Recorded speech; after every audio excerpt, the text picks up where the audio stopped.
magical world. It's fun! Fascinating, isn't it? Where courage can lead to adventure. He's gonna cut me in half!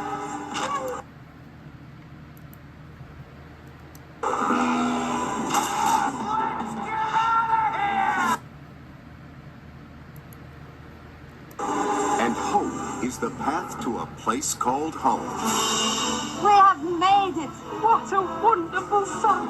From the director of The Nightmare Before Christmas comes a new family adventure from Walt Disney Pictures. James and the Giant Peach.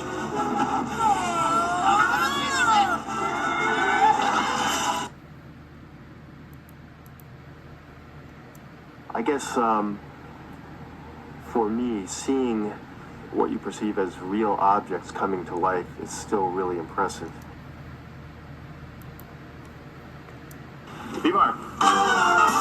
For James and the Giant Peach, director Selleck guided an award-winning team of animators, illustrators, set designers, and camera operators on 22 sound stages over a 3-year production schedule, all working to push the artistic limits of stop-motion animation.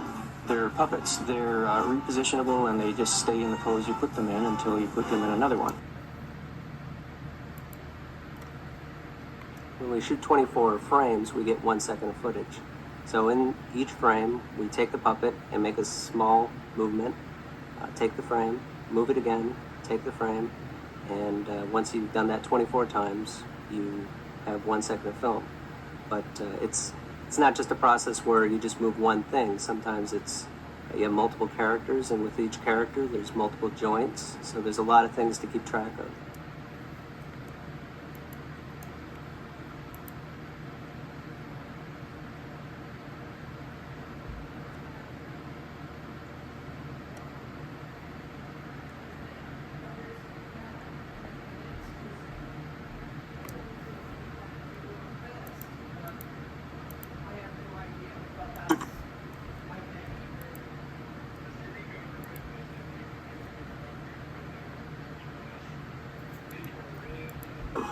To complete just 1 minute of finished film takes an entire week of animating. Put him up! Come on! Give me your best shot!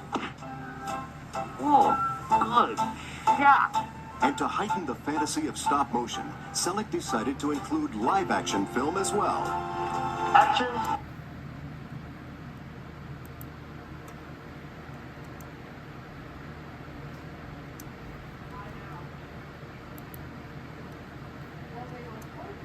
I felt that why not save that for once James finds the magic green tongues and spills them and the peach starts to grow. Why don't we save that automatic jolt of magic you get from stop motion for when the magic is released?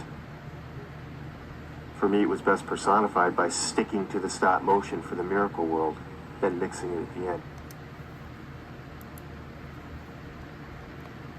We all changed, and so have you, James.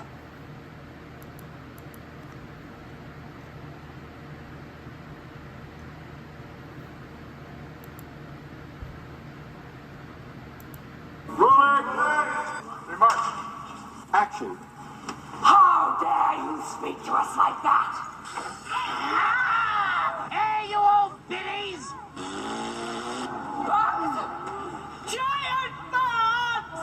The cast of James and the Giant Peach is a world-class ensemble of talent, including Academy Award winners Richard Dreyfuss and Susan Sarandon, Jane Leeves from TV's hit show Frasier, and British comedic actors Simon Callow, David Thewlis, Miriam Margolyes, Joanna Lumley from Absolutely Fabulous, and Paul Terry as James. Here again?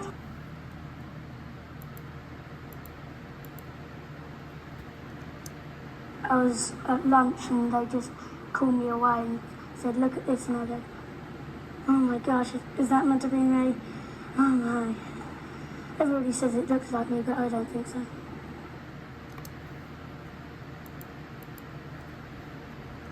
Well, I'm the earthworm, and he's one of the, I think, 6 creatures that travel with James in the Peach, and he's a worm, and he's blind, and he's scared the whole way through the film. He just is in a constant state of fear, which is kind of fun to play.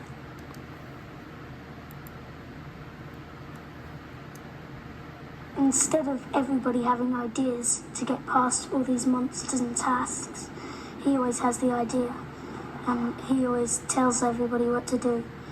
Everybody believes in him.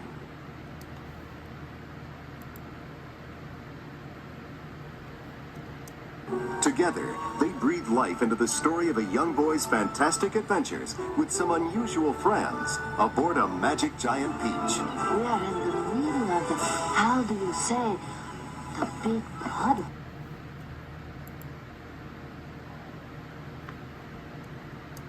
The film really empowers you. I mean, I think it's great for kids to know that they can figure things out and they make the difference. I suppose the special meaning is that you have to empower yourself and that your fears won't have any power unless you give it to them, and that you have to find a way not to give in to your fears.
James and the Giant Peach happened to be my little sister's favourite book growing up, and I sort of got into it and used to read it to her all the time, so, you know, when I was asked to do this, it was quite a thrill.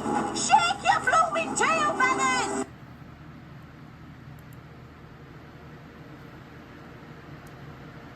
The animators are the actors, and they act through the puppets, but they're, without a doubt, the equal of some of the best actors in the world.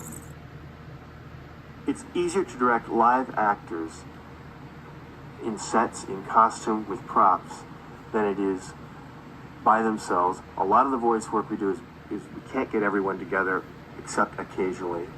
They're there with no costume, nothing to react to, no one to react to. So it's really hard work to do great voice work.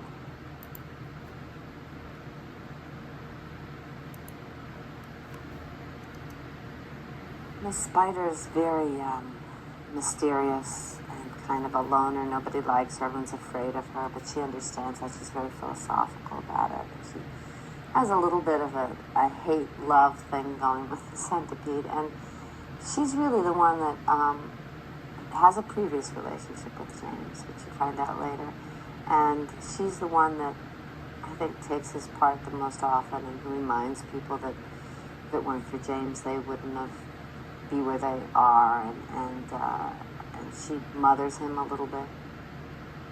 The entire visual of this film, I think, is so extraordinary. I've never seen anything like it. There's something that's kind of surreal and at the same time engaging.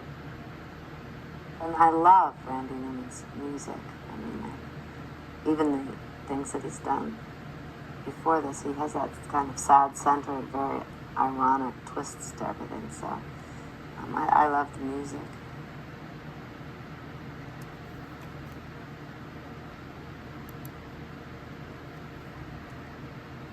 Paul came in, he somehow hadn't gotten his pages, he'd only been able to read them right outside, so he had like 20 minutes before he came in.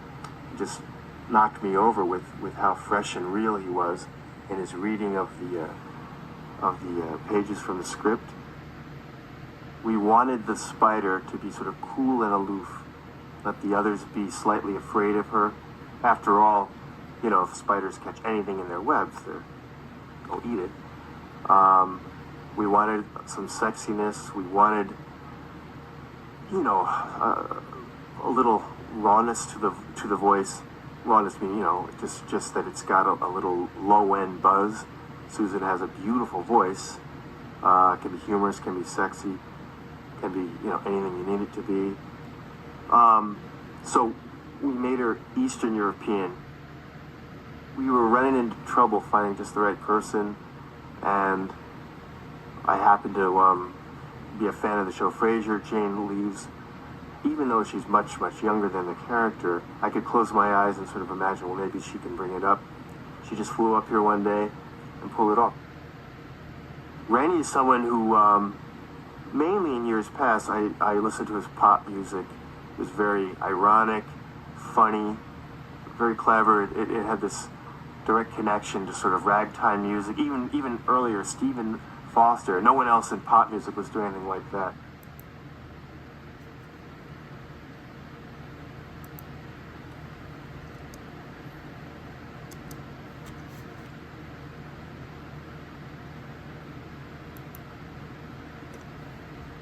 The story of James and the Giant Peach has been a favorite of children all over the world since it was first published in 1961 by British writer Roald Dahl, author of the classic Charlie and the Chocolate Factory. What do we do? Eagles! It's our children! I think that there's something about Roald Dahl that will always be timeless with kids. It's about kids solving problems, kids faced with hardships, usually wicked adults, usually not their parents, although sometimes they're parents, sometimes the parents are just not caring. It's about them overcoming odds with a lot of humor, with a lot of invention.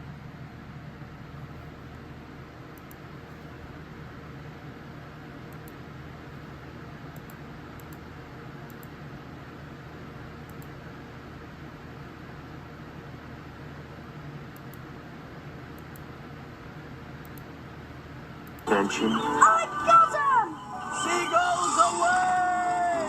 He's lifting! This is an incredible crew of people. Each person is brilliant at their work. This is the finest crew I could hope to work with, from animators to lighting people, editors, fabricators, sculptors. Everyone's had an enormous creative input in this. It's my job to just pick the best of it and put it together.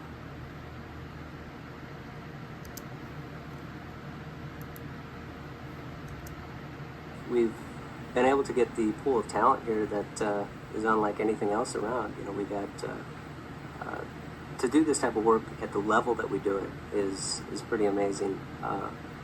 That you can't find that many people who do it any longer. So many people do cell animation, and the way computer animation is taking off, a lot of people are going onto that boat. So people who still do stop motion is kind of a rare dinosaur type of thing.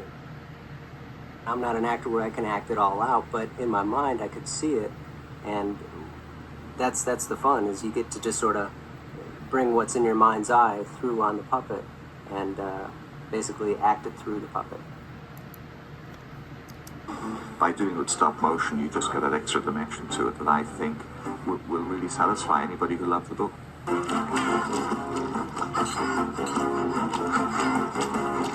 Add the songs of Grammy Award-winning composer Randy Newman, and you have a lyrical journey into a bizarre new world.